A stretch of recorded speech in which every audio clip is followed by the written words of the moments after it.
ರುಚಿಯಾದ ಒಂದು ಸಾಂಬಾರು ಮಾಡಿದ್ದೀನಿ. ಊಟಕ್ಕೆ ಯಾವುದೇ ಸಾಂಬಾರು ಮಾಡಿದರೂ ಕೂಡ ರುಚಿಯಾಗಿರಬೇಕು, ಅದಕ್ಕೆ ಮಸಾಲೆ ಕೂಡ ಅಷ್ಟೇ ಚೆನ್ನಾಗಿ ಮಾಡಿರಬೇಕು.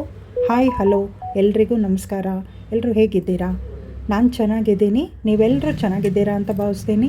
ಪ್ರತಿಯೊಬ್ಬರು ಚೆನ್ನಾಗಿರಬೇಕು. ನಾನು ಇಲ್ಲಿ ಕಾಲಿಫ್ಲವರ್ ತೊಗೊಂಡಿದ್ದೀನಿ. ಒಂದು ಸರ್ತಿ ಎಲ್ಲ ಚೆನ್ನಾಗಿ ಕ್ಲೀನ್ ಮಾಡಿದ್ದೀನಿ, ಆದರೂ ಸಮಾಧಾನ ಇಲ್ಲ. ಮತ್ತು ಇಲ್ಲಿ ನೀರು ಕುದಿಲಿಕ್ಕಿಟ್ಟು ಅದಕ್ಕೆ ಉಪ್ಪು ಮತ್ತು ಅರಿಶಿಣ ಪುಡಿ ಹಾಕಿ ಕುದಿಯೋ ನೀರಿಗೆ ಕಾಲಿಫ್ಲವರ್ನ ಹಾಕ್ತಾಯಿದ್ದೀನಿ. ಒಂದು 2-3 ನಿಮಿಷ ಚೆನ್ನಾಗಿ ಕುದಿಸ್ಕೊಳ್ಬೇಕು. ಹೂಕೋಸಿನ ಅಡುಗೆ ಮಾಡೋರು ಎಲ್ಲರೂ ಇದೇ ಥರ ಮಾಡ್ತಾರೆ, ಅದರಲ್ಲಿ ನಾನು ಈ ಥರನೇ ಮಾಡೋದು. ವಿಡಿಯೋ ಎಲ್ಲೂ ಸ್ಕಿಪ್ ಮಾಡಬೇಡಿ, ಪೂರ್ತಿ ವಿಡಿಯೋ ನೋಡಿ ಸಪೋರ್ಟ್ ಮಾಡಿ ಅಂತ ಕೇಳ್ಕೊಳ್ತೀನಿ. ಕಾಲಿಫ್ಲವರ್ ಎಲ್ಲ ಚೆನ್ನಾಗಿ ಕುದ್ದಿದೆ. ಇವಾಗ ಅದು ಆ ಬಿಸಿನೀರಿಂದ ತೆಗೆದು ಈ ಕಡೆ ಒಂದು ಪಾತ್ರೆಗೆ ಹಾಕ್ಕೊಳ್ತಾ ಇದ್ದೀನಿ. ಮಸಾಲೆ ತುಂಬ ಮುಖ್ಯ ಇರುತ್ತೆ. ಒಗ್ಗರಣೆಗೆ ಒಂದು ಟೊಮೆಟೊ, ಕರಿಬೇವಿನ ಸೊಪ್ಪು, ಒಣಮೆಣಸಿನ್ಕಾಯಿ, ಸಾಂಬಾರು ಈರುಳ್ಳಿ ಒಗ್ಗರಣೆಗೆ ಇಟ್ಕೊಂಡಿದ್ದೀನಿ.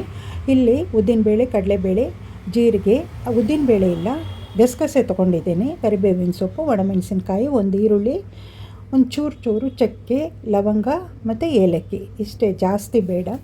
ಜಾಸ್ತಿ ಹಾಕಿದರೆ ಸಾಂಬಾರು ಅಷ್ಟು ರುಚಿ ಬರಲ್ಲ.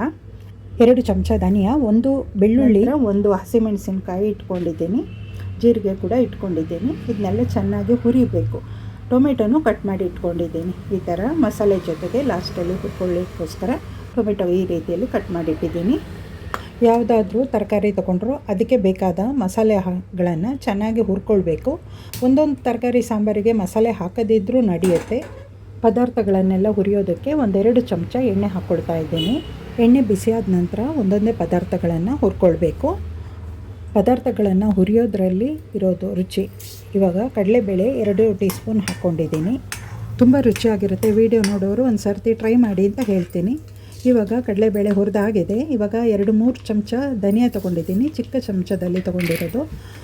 ಅದನ್ನು ಚೆನ್ನಾಗಿ ಹುರ್ಕೊಳ್ಬೇಕು. ನಂತರ ಜೀರಿಗೆ, ಏಲಕ್ಕಿ, ಲವಂಗ, ಚಕ್ಕೆ ತೊಗೊಂಡಿದ್ದೀನಲ್ವ, ಅದನ್ನು ಹಾಕಿ ಹುರ್ಕೊಳ್ಳೋದು. ಒಂದೊಂದೇ ಈ ಥರ ಸೇರಿಸ್ತಾ ಇದ್ದೀನಿ. ಈ ರೀತಿಯಲ್ಲಿ ಮಸಾಲೆ ಎಲ್ಲ ಹುರಿದು ಮಾಡೋ ಸಾಂಬಾರು ಬಿಸಿ ಅನ್ನ, ಮುದ್ದೆ, ಚಪಾತಿ, ರೊಟ್ಟಿಗೆಲ್ಲ ಸರಿ ಹೋಗುತ್ತೆ. ಇಡ್ಲಿಗೂ ಕೂಡ ಸರಿ ಹೊಂದುತ್ತೆ. ಇವಾಗ 1 ಟೀ ಸ್ಪೂನು ಗಸಗಸೆ ತೊಗೊಂಡಿದ್ದನ್ನು ಹಾಕ್ಕೊಂಡಿದ್ದೀನಿ. ಒಣಮೆಣಸಿನ್ಕಾಯಿ ಹಾಕ್ಕೊಂಡು 2 ಸರ್ತಿ ಈ ಥರ ಕೈ ಆಡಿಸ್ಕೊಳ್ಬೇಕು. ನಂತರ ಹೆಚ್ಚಿಟ್ಟಿರೋ ಈರುಳ್ಳಿನ ಕೂಡ ಸೇರಿಸ್ಕೊಳ್ಬೇಕು. ಈರುಳ್ಳಿ ಸ್ವಲ್ಪ ಕೆಂಪಗಾಗೋವರೆಗೂ ಹುರ್ಕೊಳ್ಬೇಕು. ಒಂದು 2-3 ಚಿಟಿಕೆಯಷ್ಟು ನಾನು ಇಂಗು ಕೂಡ ಹಾಕಿದ್ದೀನಿ. ಕರಿಬೇವಿನ ಸೊಪ್ಪು 1-2 ಕಡ್ಡಿ ಹಾಕ್ಕೊಂಡು ಚೆನ್ನಾಗಿ ಹುರ್ಕೊಳ್ಬೇಕು. ನಂತರ ಟೊಮೆಟೊ ಸೇರಿಸ್ಕೊಳ್ಳೋದು. ಒಬ್ಬೊಬ್ಬರು ಒಂದೊಂದು ಕ್ರಮದಲ್ಲಿ ಅಡುಗೆ ಮಾಡ್ತಾರೆ. ನಾನು ನನ್ನ ಕ್ರಮದಲ್ಲಿ ಈ ರೀತಿ ರುಚಿಯಾದ ಹೂಕೋಸು ಸಾಂಬಾರು ಮಾಡ್ತಾಯಿದ್ದೀನಿ. ಟೊಮೆಟೊ ಹಾಕಿದ್ದೀನಿ, ಅದಕ್ಕೆ ಇವಾಗ ಉಪ್ಪು ಸೇರಿಸ್ತಾ ಇಲ್ಲ. ಸ್ವಲ್ಪ ಹುರಿದ್ರೆ ಸಾಕಾಗುತ್ತೆ. ಸ್ವಲ್ಪ ಟೊಮೆಟೊ ಹುರಿದಾದ ನಂತರ ಕೊಬ್ಬರಿ, ಹಸಿ ತೆಂಗಿನಕಾಯಿ ತುರಿ ಇದೆಯಲ್ವ, ಅದನ್ನ ಹಾಕ್ಕೊಳ್ಬೇಕು. ಕೊಬ್ಬರಿ ಅಲ್ಲ, ಹಸಿ ತೆಂಗಿನಕಾಯಿ ತುರಿ ಎಷ್ಟು ಬೇಕೋ ಅಷ್ಟು.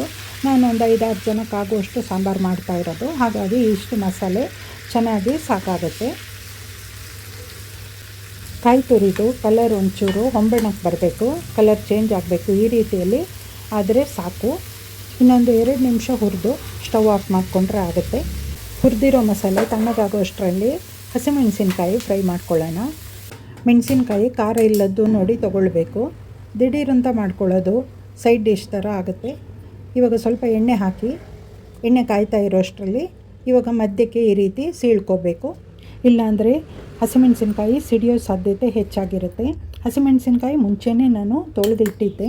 ಇವಾಗ ತಣ್ಣಗಾಗಿರೋ ಮಸಾಲೆ ಮಿಶ್ರಣ ಇದೆಯಲ್ವ, ಅದನ್ನೆಲ್ಲ ಚೆನ್ನಾಗಿ ನೈಸಾಗಿ ಪೇಸ್ಟ್ ಮಾಡ್ಕೊಳ್ಬೇಕು. ವಿಡಿಯೋ ನೋಡೋರಿಗೆ ಈ ರೀತಿಯಲ್ಲಿ ಮಾಡಿದ ಅಡುಗೆ ಇಷ್ಟ ಆಯಿತು ಅಂದರೆ ಒಂದು ಲೈಕ್ ಕೊಟ್ಟು ಹೈಪ್ ಕೊಡೋದನ್ನು ಮರಿಬೇಡಿ. ಹೊಸಬ್ರು ಸಬ್ಸ್ಕ್ರೈಬ್ ಮಾಡಿಕೊಂಡು ವಿಡಿಯೋ ನೋಡಿ, ಬೆಲ್ ಐಕಾನ್ ಪ್ರೆಸ್ ಮಾಡೋದು ಮರಿಬೇಡಿ. ಆನ್ ಮಾಡಿ ಇಟ್ಕೊಳ್ಳಿ. ನಾನು ಮಾಡೋ ಸಿಂಪಲ್ ಅಡುಗೆ ನೋಟಿಫಿಕೇಷನ್ ಬರುತ್ತೆ ನಿಮಗೆ. ಮೆಣಸಿನ್ಕಾಯಿ ಹುರಿಯೋದಕ್ಕೆ 1-2 ಚಮಚ ಅಥವಾ 3 ಚಮಚ ಕಡಲೆಕಾಯಿ ಎಣ್ಣೆ, ಯಾವುದಾದ್ರೂ ಎಣ್ಣೆ ಹಾಕ್ಕೊಳ್ಬೋದು.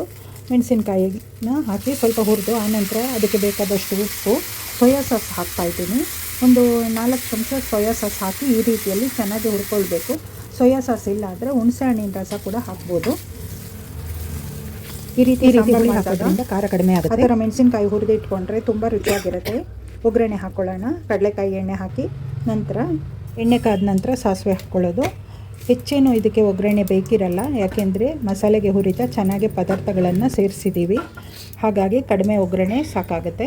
ಇವಾಗ ಪೇಸ್ಟು ನೋಡಿ ಆ ಥರ ಚೆನ್ನಾಗಿ ರುಬ್ಕೊಂಡಾಗಿದೆ. ಒಣಮೆಣಸಿನ್ಕಾಯಿ ಒಂದೆರಡು ಎಣ್ಣೆಗೆ ಹಾಕಿ ಹುರಿಯೋದ್ರಿಂದ ತುಂಬ ರುಚಿಯಾಗಿರುತ್ತೆ.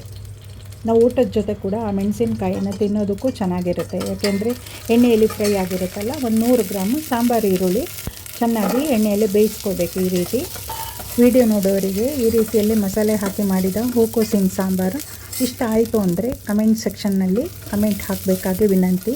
ಒಂದು ಸರ್ತಿ ನೀವು ಟ್ರೈ ಮಾಡಿ ಅಂತ ಹೇಳ್ತೀನಿ. ಇಷ್ಟ ಆಯಿತು ಅಂದರೆ ನಿಮ್ಮ ಫ್ಯಾಮಿಲಿ ಮೆಂಬರ್ಸ್, ಫ್ರೆಂಡ್ಸ್ ಸರ್ಕಲಿಗೂ ಶೇರ್ ಮಾಡಿ. ತುಂಬ ರುಚಿಯಾಗಿದೆ ಅಂತ ಹೇಳೋಕ್ಕೆ ಇಷ್ಟಪಡ್ತೀನಿ.